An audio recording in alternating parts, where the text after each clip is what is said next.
पशूनां पतिं पापनाशं परेशं गजेन्द्रस्य कृतिं वसानं वरेण्यं जटाजूटमध्ये स्फुरत्काङ्गवारिं महादेवमेकं स्मरामि स्मरारिं महेशं सुरेशं सुरारातिनाशं विभुं विश्वनाथ विभूत्यङ्गभूषं विरूपाक्षमिन्द्वर्कवह्नि त्रिनेत्रं सदानन्दमीडे प्रभुं पञ्चवक्त्रं गिरीशं गणेशं गले नीलवर्ण गवेन्द्राधिरूढं गणातीतरूपं भवम्. Today we have assembled here to worship Sadashiva, which is reflected within us as Shiva, as the spirit.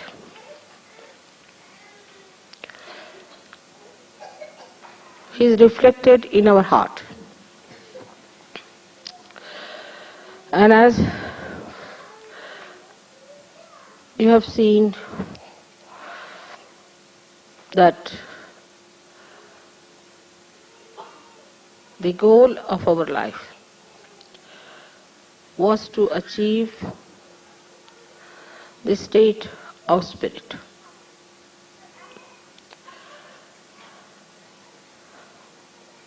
The other day I was reading some books how it was done.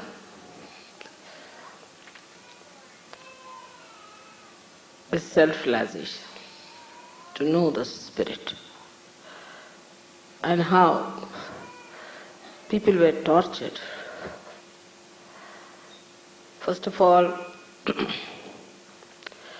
they were asked to some or other deny, defy, and condemn their body. Now, if the body wants to have comfort, then it was said that first try to sleep on the carpet, not on the bed. Then still it's not enough. Then from the carpet you go to a mat. Still is not enough. Then from that you move down to the Mother Earth, sleep on the Mother Earth. Still, if the body is not all right, then you start sleeping on the stone. But still Himalayas are far away, because Shiva resides in Kailasha. So you go to Himalayas and sleep on the ice. This was the minimum requirement. Then it was said that you are fond of good food, you want to have sumptuous food, you eat a lot, all right. So you deny everything that you like to begin with, all that you like. For example, Italians cannot eat pasta.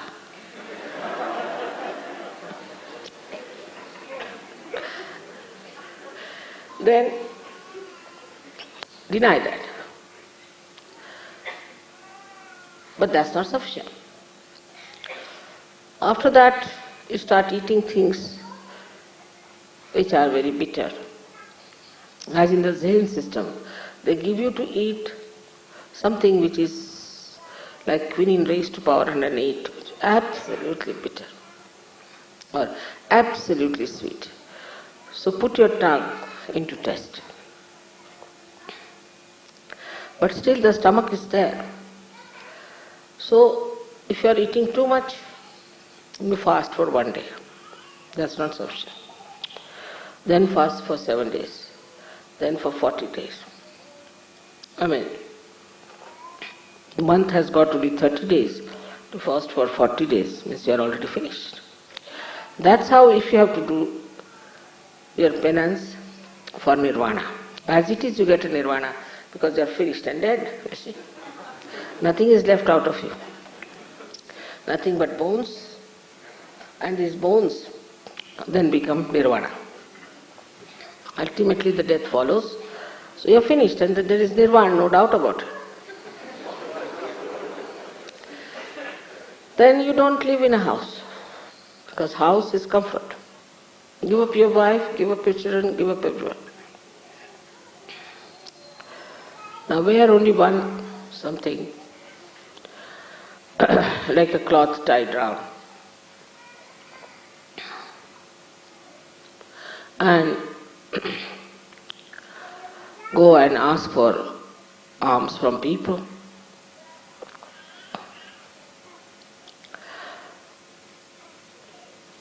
With these clothes also, there is still problem, because you are attached to your cloth. So you go to Himalayas, where there is nobody to see you.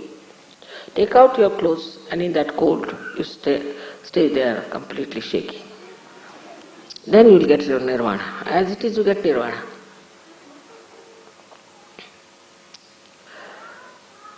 All such conditions were put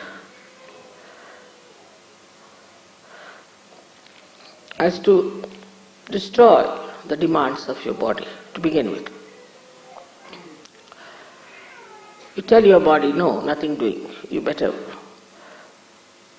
work out your nirvana. The second thing was to destroy your mind, which takes you to senses, to things of joy. Supposing you want to have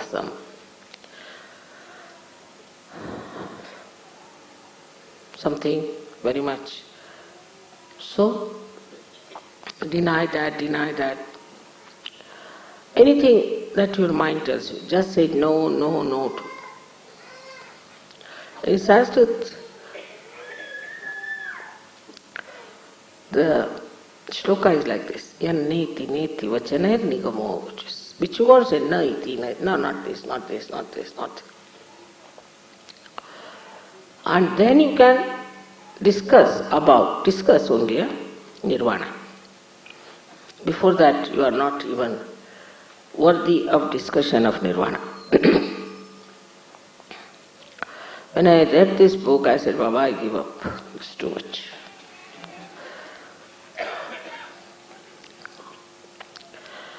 But in Sahaja Yoga,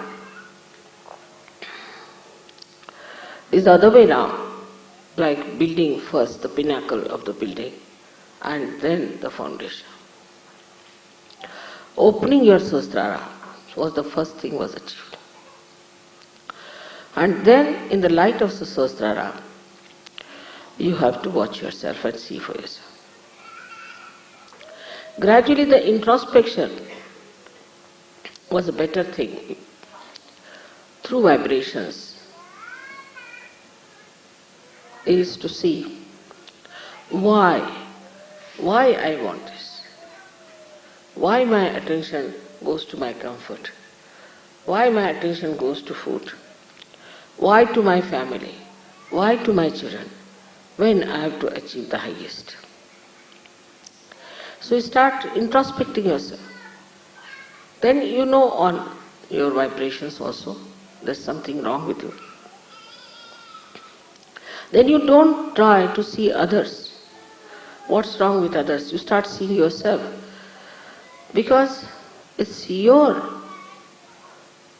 own ascent you have to achieve. But in the olden times, all these things were done individually. Like a one person who starts the path of nirvana, he used to go into ekant, means into lonely places.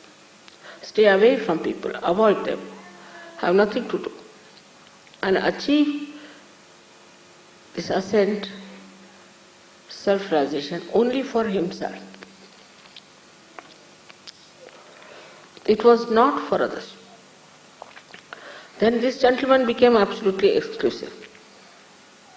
He wouldn't talk to anyone, he wouldn't meet anybody, and he would sit somewhere on top of a remote mountain. Anybody who tried to meet him, he would throw stones or say all kinds of horrible things and never meet that person.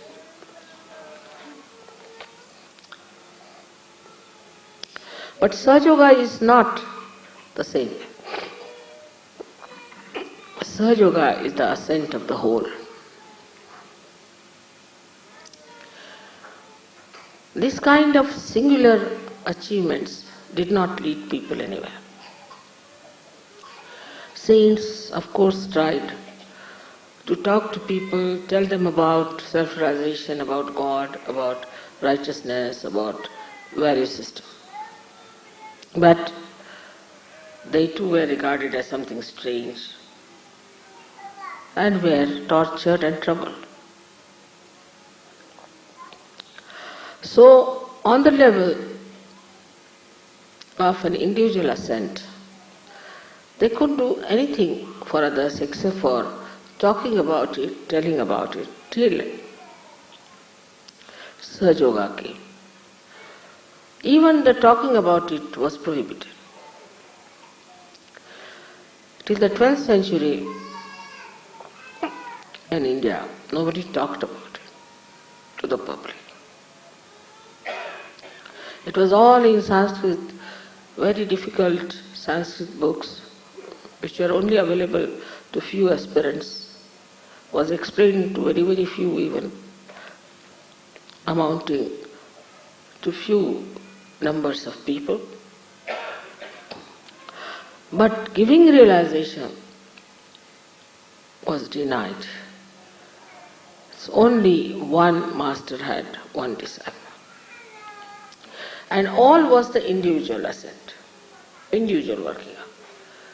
Such a disciple was taken away from others and was kept in secret, worked it out on him, and just he may sing, he may write poems, he may talk about it, he might say what his joy is, but he had no right to give realization to anyone, neither he knew how to give realization.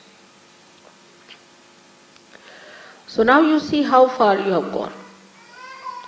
You've got your realization without giving up much. You can work on a much wider scale. You can give realizations to others. You know about all the subtle knowledge about Sahaja Yoga. But today I am going to tell you something more which we have to know.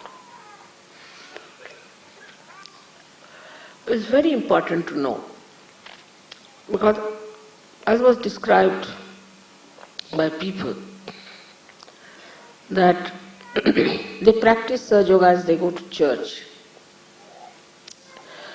but it's not from their heart. And heart is the abode of the spirit.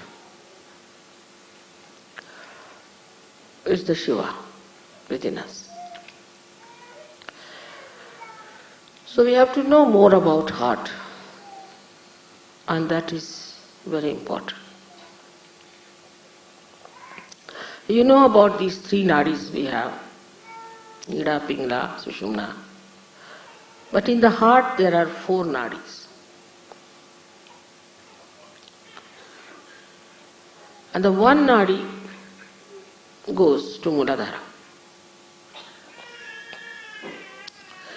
And if you cross the limits of Muladhara, it goes to hell.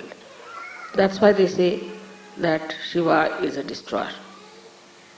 Actually, you ask for your destruction. And when you ask for your destruction, you have it.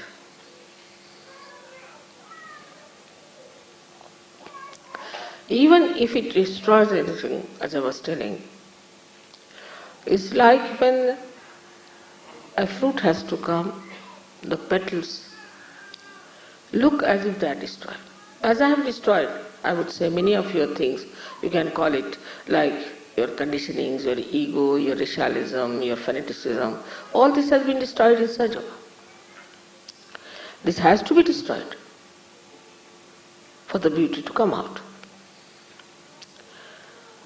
So when your maryadas cross beyond a certain point, you go to your destruction. In four directions there are destructions built, as there are four nadis. So now what is to be done? How are we to stop this destruction of through the first nadi going to hell? One of the qualities of Shiva is that his innocence is extremely innocent. He is innocent like a child. His innocence personified. So, we have to put our carnal desires, dissolve them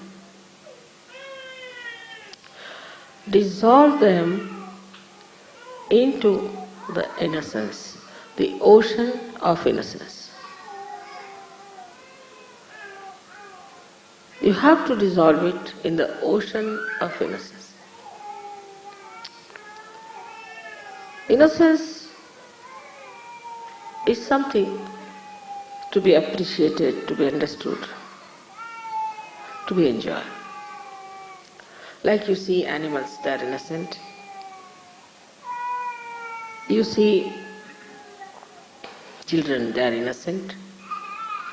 Flowers, they are innocent. Divert your attention to all these things.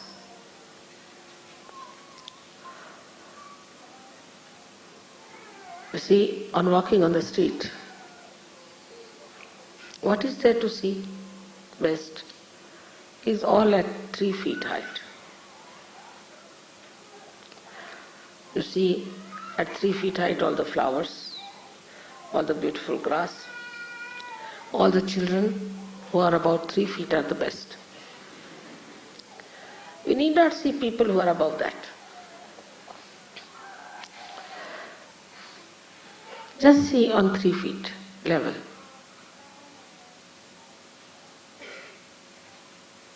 You can see the legs of somebody, that's all right.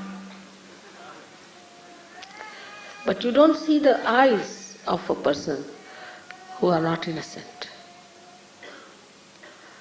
So dissolve this desire into innocence. And this Muladhara, which is innocent, is not dead, finished, but is innocent. It is righteous. It is Sri Ganesha's qualities. It's pure.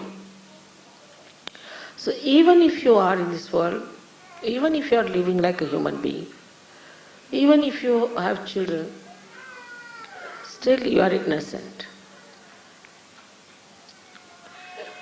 Like once, the wives of Sri Krishna, he had 16,000 wives to begin with, and the 5 more. The 16,000 were his powers and 5 were the elements. They were wanting to go to pray to some big, well-known, I should say, a saint had come, a Maharshi had come. So they wanted to go and see him and pay respects. So they asked Sri Krishna's permission.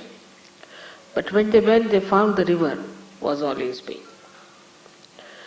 So flooded, they could not cross over. They came back, they said, how can we cross over this river? It's all in speed. So this Krishna said, all right, you just go and say, if Sri Krishna is Yogeshwar, and if he is absolutely innocent about sex, you go down.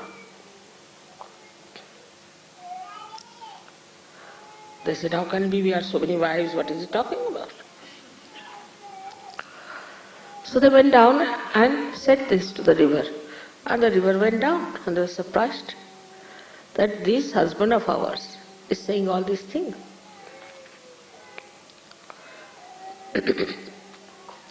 They went across and worshipped that rishi, and they were coming back again, the river was in floods.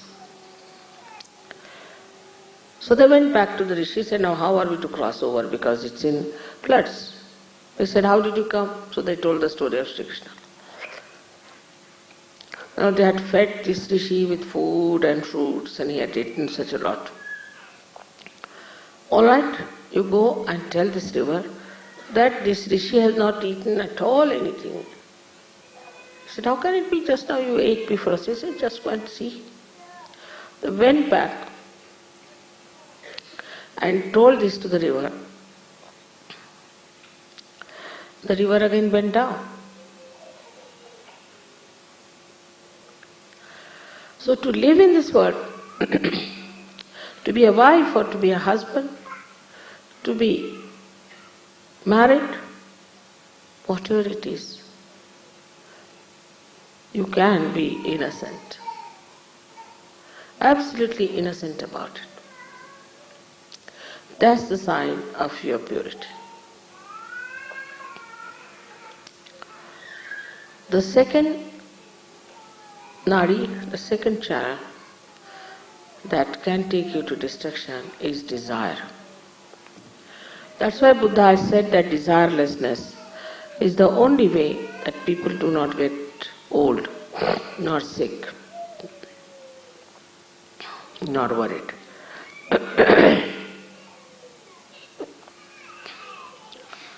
Now this desire that we have, I want this, the West is much more than anywhere else. Because the entrepreneurs are every day producing new things. Say for example a hairdress. So the women want to buy this wig or that wig. It's my desire. I must have this wig to put on my head. The another one says, all right, I must have this one. And the desire for men is, oh, if he is having a Rolls Royce, why shouldn't I have one? They cannot enjoy somebody else's Rolls Royce. It should be your own, that I should have the possession. Desires can be of any kind, not only material. The desires could be also quite mental. I must possess this woman, I must possess this child. All kinds of possessions that work into you as desires. I wouldn't say it is because of attachment.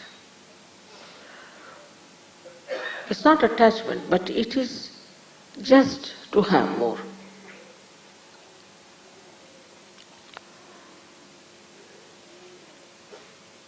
Go on adding up things, getting things. Still, one doesn't feel happy and satisfied. What is the reason for this kind of desire? Is that it's not pure desire. It's an impure desire. It's an impure desire. And when such a desire starts working, you can go any far. Like Saddam Hussein, like Hitler, like anything is nothing but absolutely desire beyond any limitations. You want to dominate others. It's also another desire. All these desires lead you ultimately to a destruction. Because there's no joy, there's no happiness. For example, now I want to have a sari. So I want to buy a sari.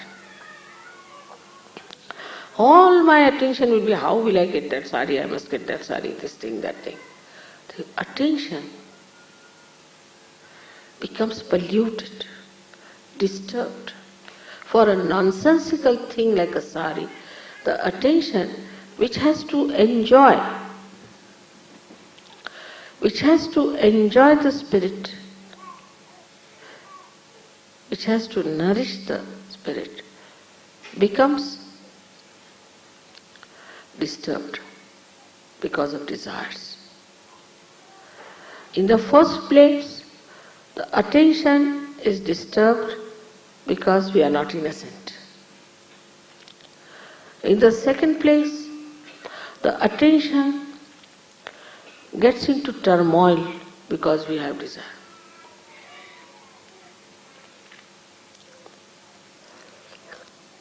So what should we do as far as the desire is concerned? Desire for beautiful things. We can shift our desire, material desire, into aesthetics. I'll have one thing but which is really aesthetically rich. Because that's the quality of Shiva, that he gives aesthetics to everything. Now supposing this looks very plain, simple, and you may say that mechanical. But if it was Shiva's job, he would have done something beautiful about it. So the quality of Shiva is that he beautifies everything that is created by Brahmadeva, evolved by Vishnu. He is the one who does the subtle work of creating aesthetics. You see my photographs many a times with so many lights, this, that. It's all his job. He's doing it. He throws lights in such a manner. He works out in such a manner. Just he wants to convince you about me. It's his job. So his job is to create aesthetics. Aesthetics of behavior. Aesthetics of poetry. Everything that is created is made beautiful, is joy-giving by Shiva. That's his quality. So whatever you desire, if you start working it out, desiring for something aesthetically handmade, nice thing,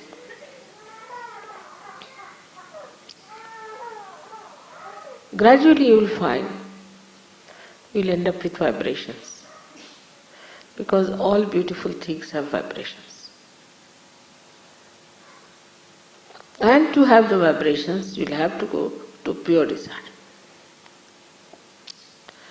So this desire, which is madness, which makes you mad, which is so much dull and boring, becomes pure desire, because you have to dissolve all your desires into vibration.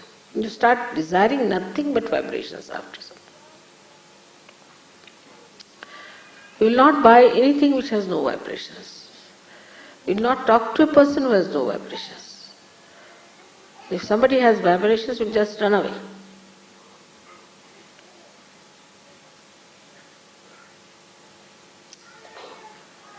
I have seen people running away from some people as if some monkey is after them. When I look around, I find there are people who are drunkard or somebody coming or something. They might have been drunkards themselves once upon a time. But now they run out. No. Not now, no more. We had 3-4 hippies to begin with who came with me to India. They are normal like you, they were become Sisa yogis. And 4 or 5 hippies came to my program. It was in Rahul. They got a fright of their life. Oh no, oh God. I said, what's the matter with these? Why are you so frightened? So I turned round to see these hippies. And by the time I turned round, they were out. They were no more there. So then what happens? All desire ends up into Chaitanya, into vibration. And if it does not, then you must know there's something still missing. But if you do not do this, then you end up into your destruction. So to say that he is a destroyer is a very one-sided statement. He has both the powers. He has the power to give you vibrations. He gives you vibrations.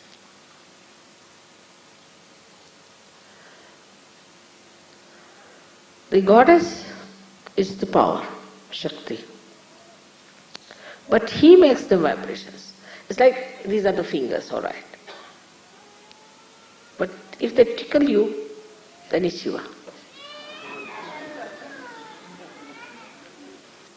The fingers are that of the goddess, all right. But if it tickles you, gives you joy, happiness, is Shiva. Is the bhakti. The joy of bhakti comes from Shiva.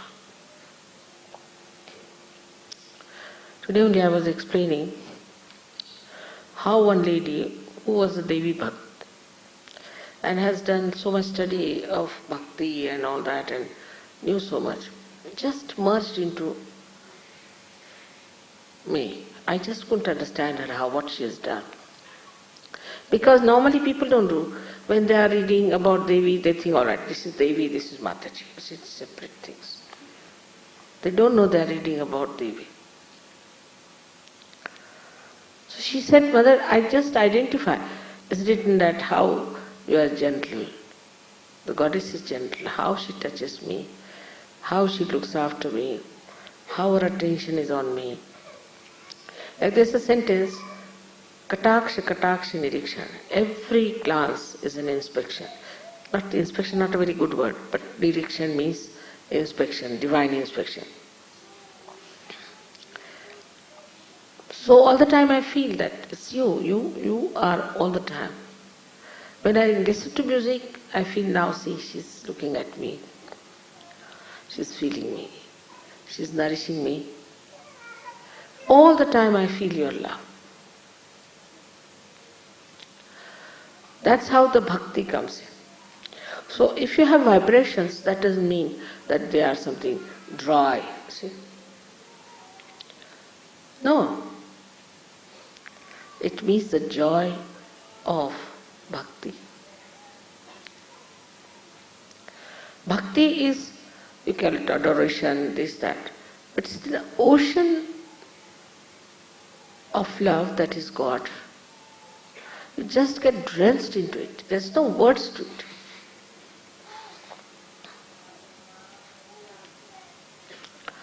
And that is what, when you feel, you must know that you have taken the spirit as a real connection between you and your mother or your father. There's no differentiation. You are one in that ocean, drenched in the ocean. You are the drop, you are the ocean. You are one in that bhakti. And that bhakti cannot be mechanical. Because not man-made.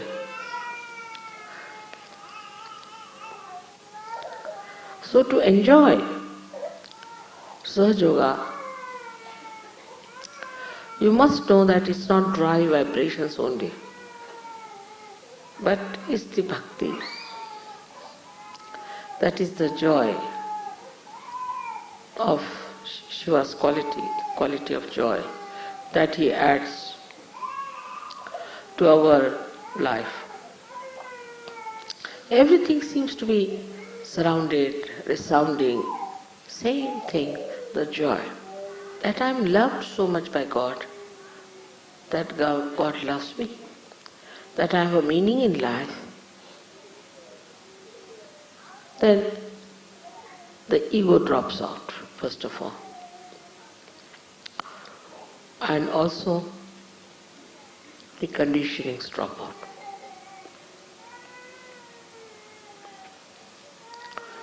Now the third nadi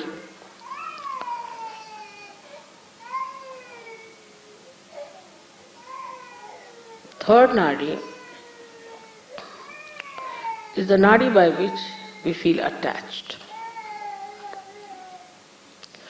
Attached to someone.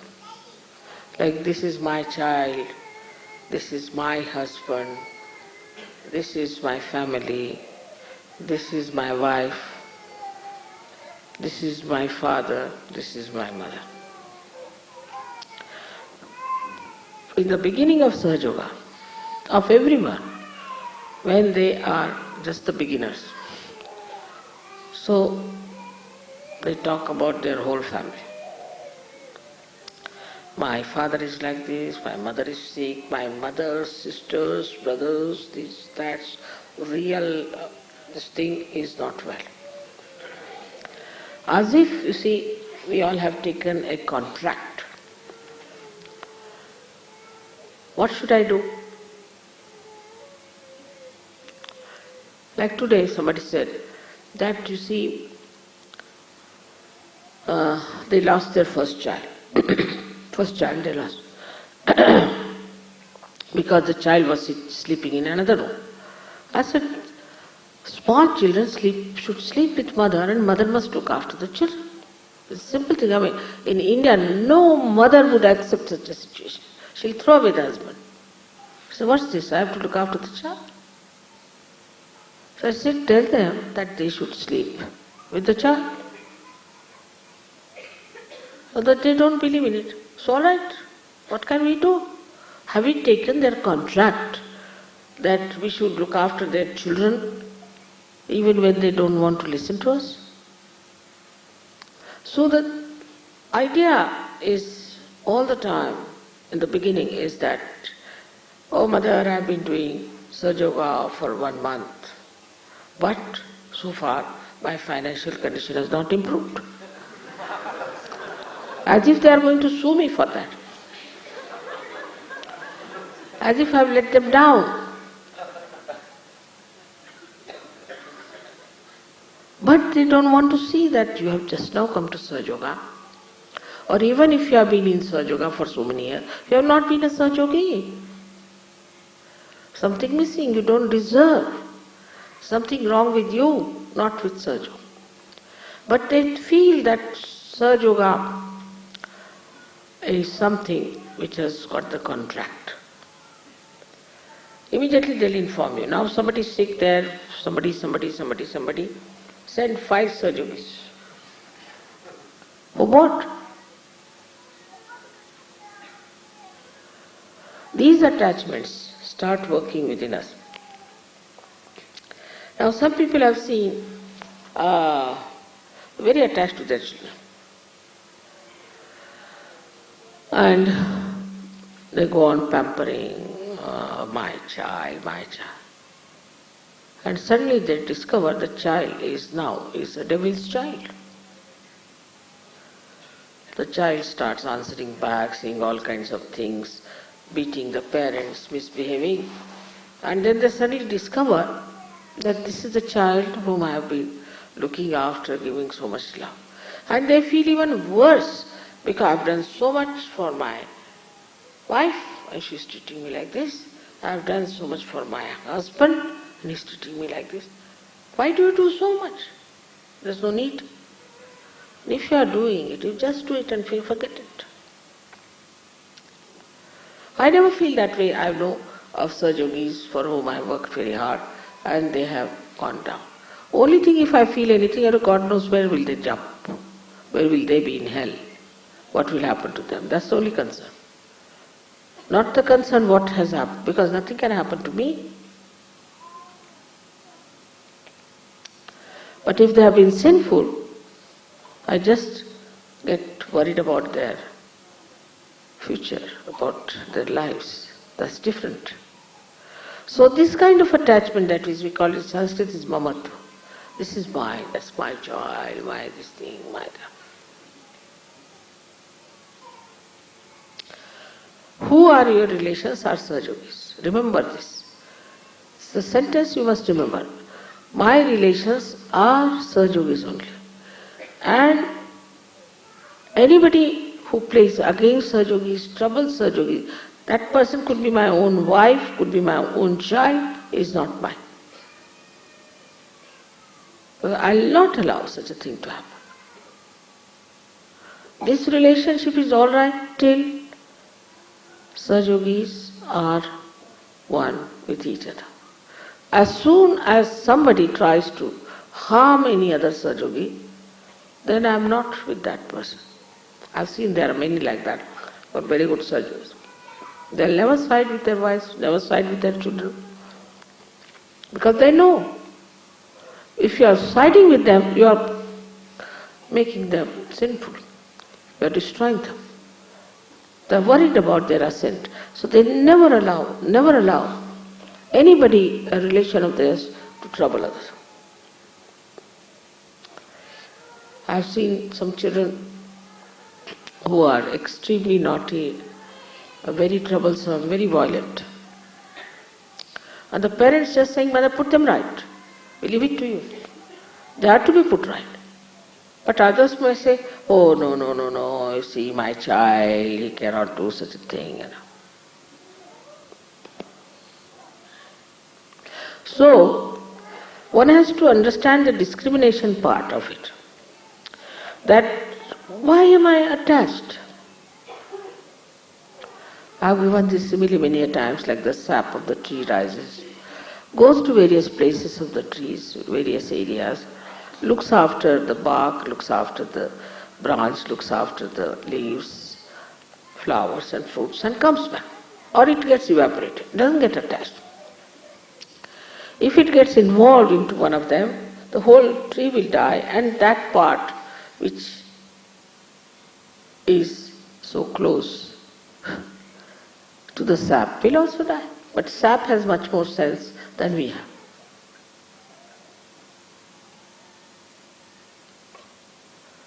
To them, husband so important. I mean, so many problems of husbands, wives, this, that. My God, I sometimes think, what is this? That's why they used to say, take a sannyasa. So nobody can talk about wife, children, nothing. You have to be a sannyasi. First of all, be a sannyasi. So no headache to the guru. As soon as you start talking about any one religion of yours, the Guru would say, all right, you get out. Nothing doing. No good.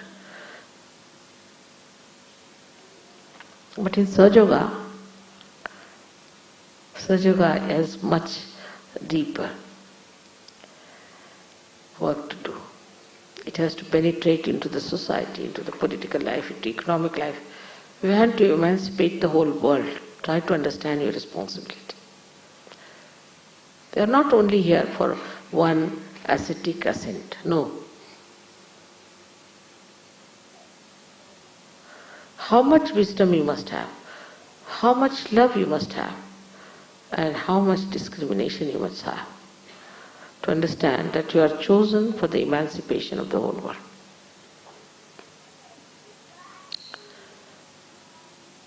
So now this so-called limited love, what is the solution which takes you to destruction?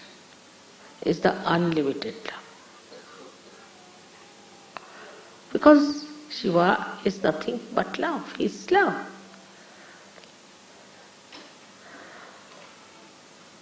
Love is that corrects, that nourishes, that wants your benevolence. That's what Shiva is. It wants your benevolence.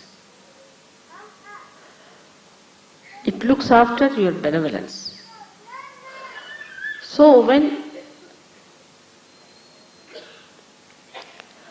you are looking after the benevolence of others with love,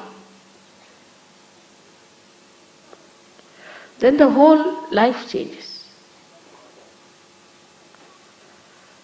The whole pattern changes. And you really enjoy it because you become one with so many concerns, so many families, so many things, so many problems of others and us. So you just feel you are one with so many. Thusly we have so many Sahajogis here today. First time when I came to Italy, I must tell you, I came with Christy, what's the name of Kurikos? Catherine. And she was the only one who knew Italian.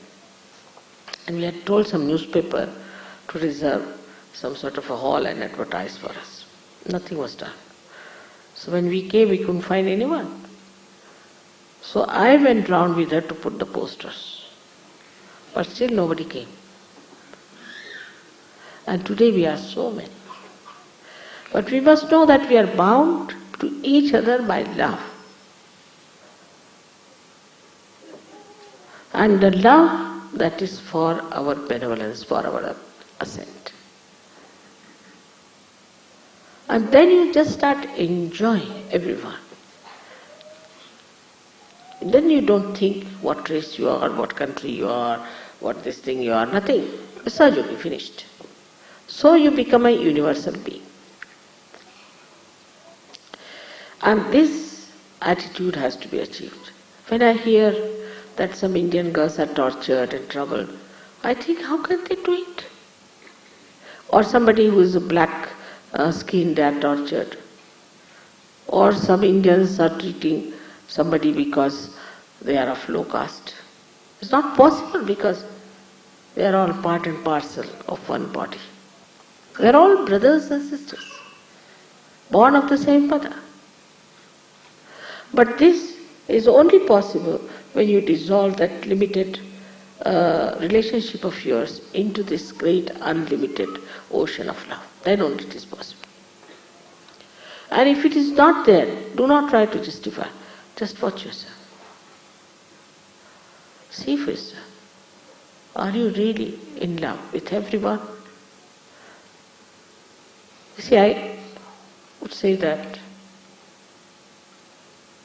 all the time when I suppose to go for shopping, I just think, oh, this one will be nice for this one.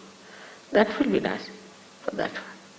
For myself, if you say, it's impossible for me to buy anything for myself. It's an impossible situation. Unless it is absolutely immediate or some problem is there, if I'm just without it. I won't even buy a drink for myself, even if I am thirsty. Because the whole thing is the joy of others. Oh, this will be nice for that person, this will be good for that person.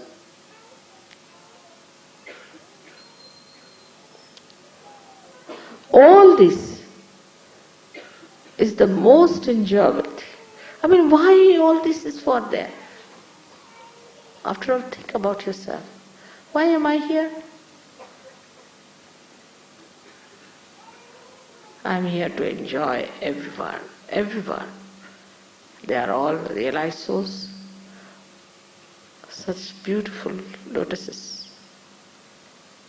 I am not going to stoop down to the mud. Now I am a lotus. That is the way you open the heart. The lotus of your heart. And the fragrance of such a person is so beautiful. It's so beautiful.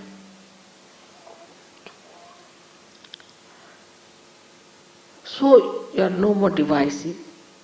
You do not want to separate from each other. Anywhere is done, you are agreeable to that. You don't think that it should be done here or there or there. But anywhere, but should be. All of us together.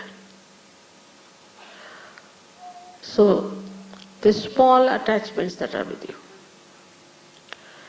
have to be dissolved into this ocean of love, which is Shiva.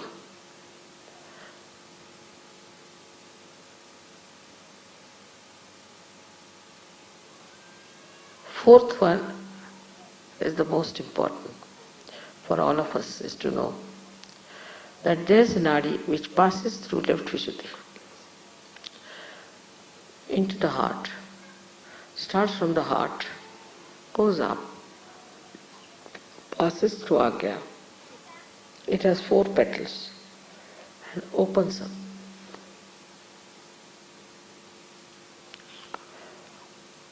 This is the one which gives you the state which is called as Turiya. We live in 3 states. In the awakened state, Jagruti, our attention goes to this, that and all that. We spoil our attention. But the second one is the one, what we call, is that we sleep. When we sleep also, all these things that have happened come to us from our past and things like that. But then we go to the deeper sleep called as Sushupti.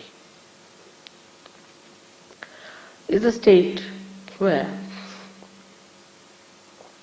you have deep sleep and you dream of something that is reality also. You may dream about me. Like it's the ethereal part of the subconscious where some beautiful informations are passed out. Supposing I come, say, to Italy. Italians might know in their Sushupti that I have come here, or maybe anybody might know, depends on. But the 4th state is called as Turiya. There are 2 more states. You are in a Turiya state, is the 4th state. Turiya means 4th. 4th state is where that you are in a thoughtless awareness state. When there is no thought, just think of it. When there is no thought, you have to be innocent. When there is no thought, you have to have vibrations. When there is no thought, you cannot be attached to anyone. So into that thoughtless state you have come now as a Turiya sthiti. And in this state, when you are, these 4 petals which are within you have to open out in your brain. They come from your heart to your brain.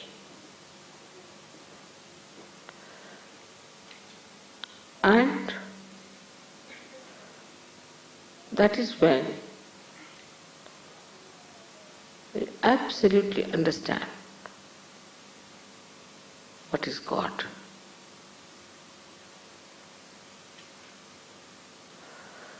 Absolutely know what is God is. That is the time when one receives the real knowledge.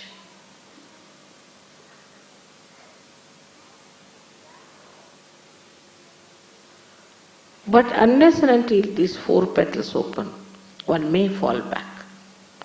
And that's why some of the Sajogis who are still meddling with things which they should not do, go down. And they don't understand what is God is. But it's not the understanding, you understand this one little point, that it comes from your heart into your brain, not from your brain to your heart. It comes as if the ambrosia of your bhakti covers your brain. Absolutely. Say for example, Shankaracharya wrote a beautiful treatise called as Viveka Chudamani, where he described what is God, this, that, and Viveka means the conscience and consciousness and all that he described, quite a lot. But there was one horrible fellow called Sarma who started arguing with him and he got fed up. Shankaracharya. He said, no use talking to them. So he just wrote Saundarya Lahari. Saundarya Lahari is nothing but all the mantras praising the mother. He said, I know mother, now let me praise her. The thing doing, what's the use of talking to these people? Stupid things, how will they understand? He realized that these people haven't got that capacity, that sensitivity to understand what I know. That's the real knowledge, is to know what is God. And if that is God, then how can you suspect anything? How can you try to analyze anything? It's God. It's God Almighty, which knows everything, which does everything, which enjoys everything. That is the one we should say is the jnana, is the knowledge, is the true knowledge, the pure knowledge is not the knowledge of chakras, not the knowledge of vibrations, not the knowledge of Kundalini, but the knowledge of God Almighty. And the knowledge of God Almighty is not mental. Again I tell you, it starts from your heart and goes to your brain. Something that comes out of your experience of joy and covers your brain. So your brain cannot deny it anymore. Like sometimes when you have your mother, little mother, you know the love of your mother. So you cannot explain it. It comes from your heart. And you say, no, that's my mother, she won't do like that. I know my mother very well.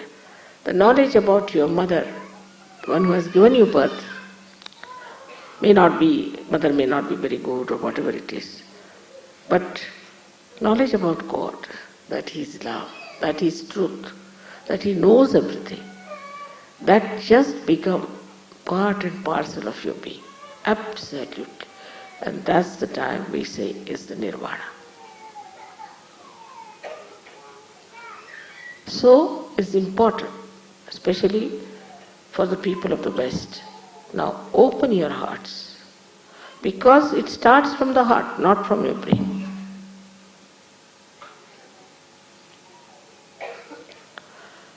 Do not judge people on vibrations. Judge yourself all the time. I had told that Shiva Puja means more explanation, more understanding, more this thing, because in other pujas we do all these mantras, this, that. But in this puja is to know the knowledge is God. And to know that you know God itself is so great. Whatever it is, she may be Mahamaya, she may be anything, but I know. It cannot be described in one book, it cannot be described in 100 books. It cannot be described in words, but to know that's God. After all, that's God, God Almighty. And that gives you that beautiful surrender, where you just feel absolutely secure in that ocean of love. I wish you all to achieve that state. May God bless you.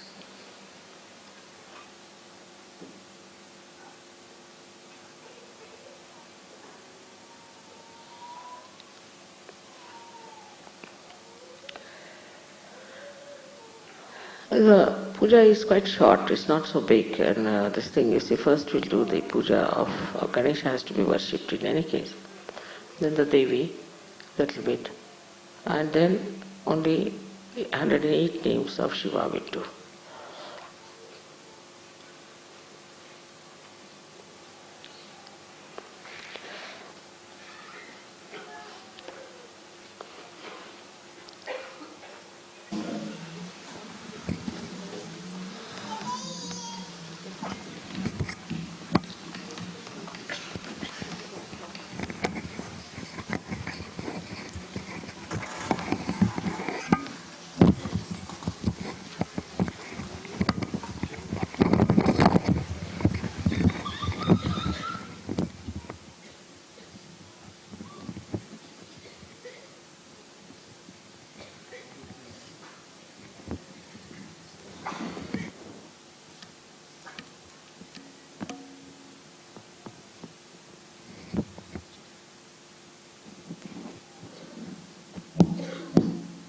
All the children, I bambini,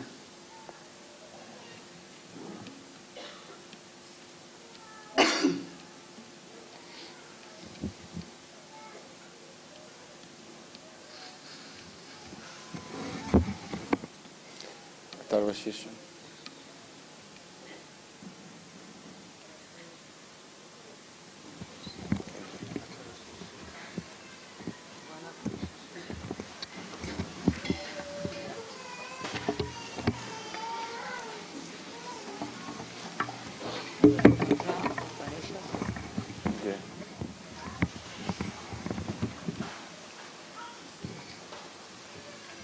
Shri Ganesha's mantra. Shri Ganesha's mantra. Om Tvameva Sakshat Shri Ganesha Sakshat Shri Adishakti Mataji Shri Nirmala Devi Namo Namah. Ganesha Tarvashisham. Om Namaste Ganapataye Tvameva Pratyaksham Tatvamasi Tvameva Kevalam Kartasi Tvameva Kevalam Daktasi Tvameva Kevalam Hartasi Tvameva Sarvam Kalvidam Brahmasi Tvam Sakshat Atmasi Nityam Rutam Lakshmi Satyam Lakshmi Avapamam Avavaktaram Avashrodam Avadataram Avadataram Avadosham Avashisham Avavashatat Avapurasat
त्रयात्मका त्वां योगिनो ध्यायन्ति नित्यं त्वां ब्रह्मा त्वां विष्णुः त्वां रुद्रः त्वां इन्द्रः त्वां अग्निः त्वां वायुः त्वां सूर्यः त्वां चन्द्रमः त्वां ब्रह्मा भूर्भुवः स्वरं गणानि पूर्वानुष्ठाया वर्णानि तदानन्तरम् अनुस्वरा आदेतुरसितं सारिणा रुद्रम् एतत्तवामनुस्वरूपम् काकरापूर्वारूपम् आकरो मध्यमरूपम् अनुस्वरश्च मध्यारूपम् बिन्दुरुत्तरारूपम् नदासन्दनं सानिचसन्धि साइष गणेश विद्या गानक ऋषिः निःश्रुत गायत्री छन्दा गणपतिर्देवता ॐ ज्ञान गणपतये नमः एकादन्ताय विद्महे वक्रतुण्डाय धीमहि तन्नो दन्ति प्रचोदयात् एकादन्तं चतुरस्रं पाशमङ्कुशधारिणं रथं च वरदं हस्तैः ब्राह्मणमुषकवचनं रक्तं लम्बोदरं शूर्पकर्णकं रक्तावससं रक्तगन्धर्विलङ्गं रक्तपुष्पैः सुपूजितं भक्तानुकम्पिनं देवं जगत्कारणमच्युतम् आविर्भूतं च सुस्थिरौ प्रकृते पुरुषं परम् एवं ध्यायति यो नित्यं स योगी योगिनं वरा नमो भ्रातृपतये नमो गणपतये नमः प्राणपतये नमस्ते अस्तु लम्बोदराय एकादन्ताय विज्ञाननाशिने शिवासुताय श्रीवरदमूर्तये नमः साक्षात् श्री आदिशक्ति माताजी श्री निर्मला देव्यै नमो नमः।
Pashapani Chakrapani Mushakani Noina Agnikoti Surya Jyoti Vajrakoti Nirmala Chitramala Bhakti Jala Bala Chandra Shobhitam Kalpa Vruksha Bhaktaraks Namostu Te Gajanana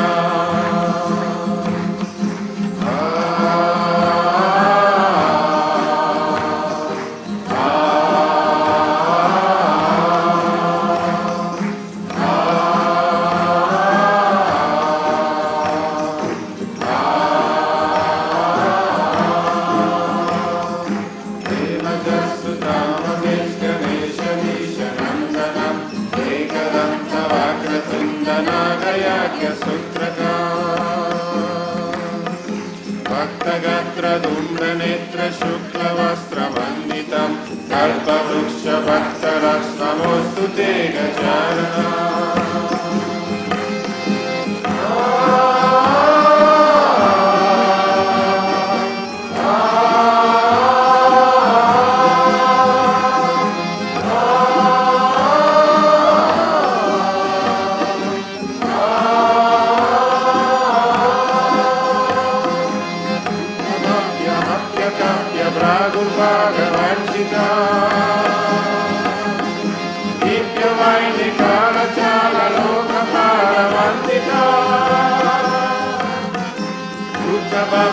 Apya Pragurvagavanchitam Nityamainikala Jala Lokaparavanchitam Purna Brahma Suryavana Purusham Purantakam Kalpavruksha Bhaktaraksnamostu Te Gajanana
Vishwakarma Nirmala Vishwaharta Vishwakarta Yantra Tantra Pujita Chaturmukha Chaturbhujam Seritum Chaturyugam Kalpavruksha Bhaktaraksnamostu Te Gajanana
Ladies who have not done the puja so far.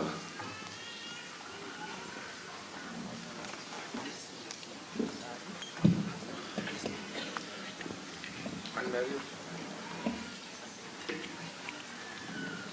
Unmarried?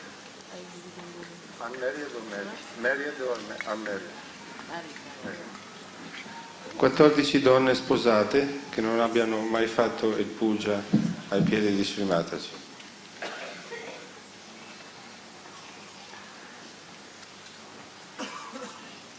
14 femmes mariées qui n'ont jamais fait un puja au pied de Shri Mataji.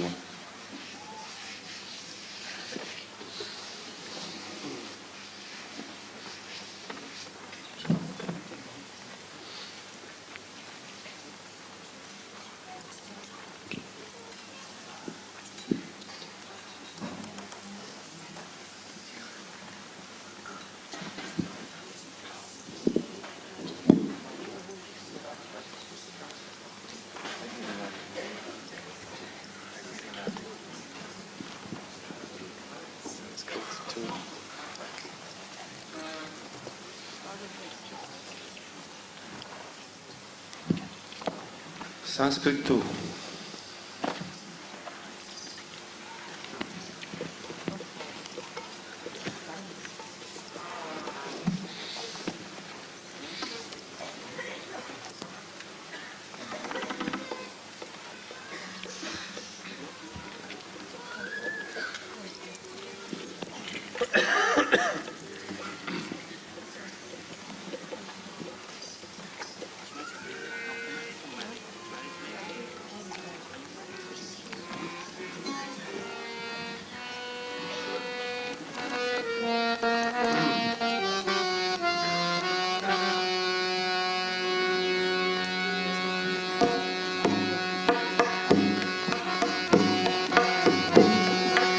Haigiri Nandini Nandita Vediki Vishwavinodini Nandanute Girivara Vinyashirodini Vashini Vishnu Vilashini Vishnurute Bhagavati Eshiti Kanda Kutumbini Bhuri Kutumbini Bhuri Krute Jaya Jaya Hey Mahishasura Mardini Ramyakapardini Shaila Sute Jaya Jaya Hey Mahishasura Mardini Ramyakapardini Shaila Sute Jaya Jaya Hey Mahishasura Mardini Ramyakapardini Shaila Sute Suravara Varshini Duradara Darshini Duramukhamarshini Arsharate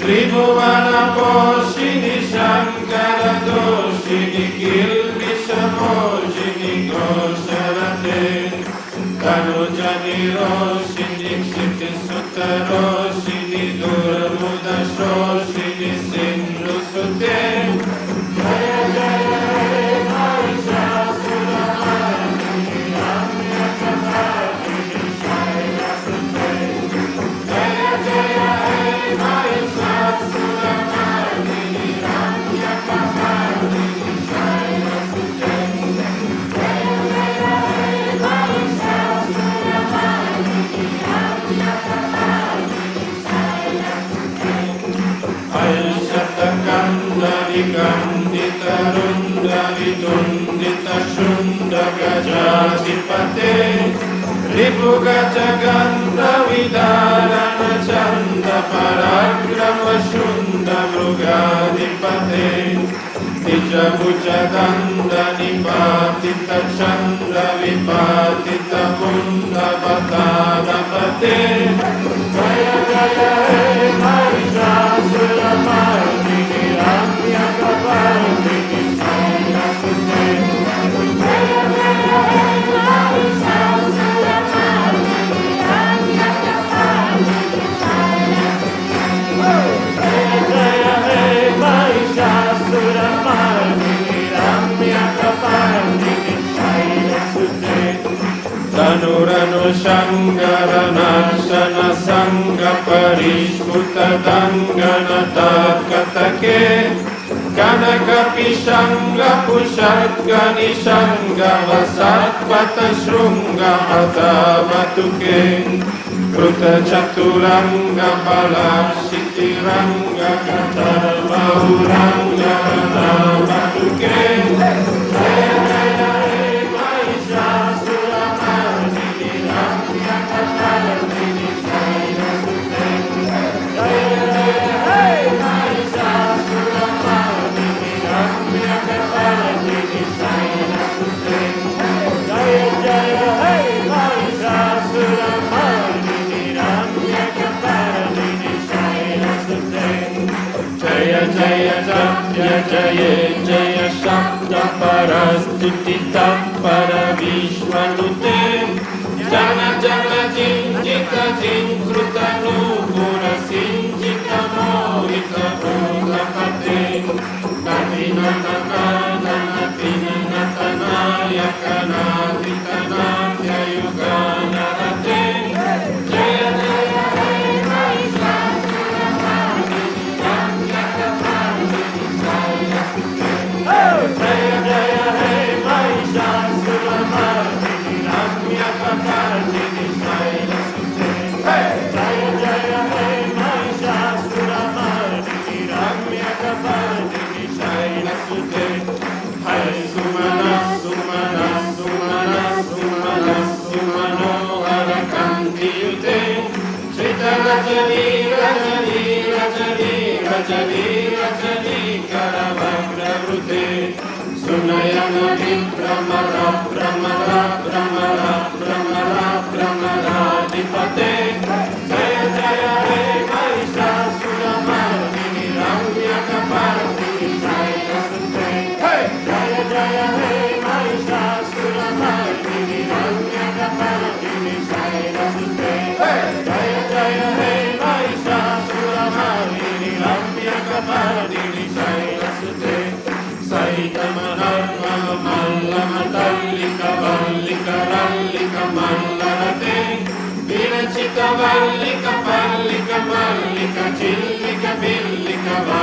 sute Sita Kutta Pulli Samulla Sitaruna Talla Chapalla Vasalla Lite Jaya Jaya Hey Mahishasura Mardini Ramya Kapardini Shaila Sute Jaya Jaya Hey Mahishasura Mardini Ramya Kapardini Shaila Sute Jaya Jaya Hey Mahishasura Mardini Ramya Kapardini Shaila Sute Kamala Dala Mala Komala Kantika Langalita Mala Bala Lade Sakala Vila Sakala Nilaya Grama Keli Chalakala Hamsa Kule Malikula Sankula Tuvalaya Mandala Mauli Milapa Kula Tikule Jaya Jaya Hey Mahishasura Mardini Ramya Kapardini Shaila Sute Jaya Jaya Hey Mahishasura Mardini Ramya Kapardini Shaila Sute Jaya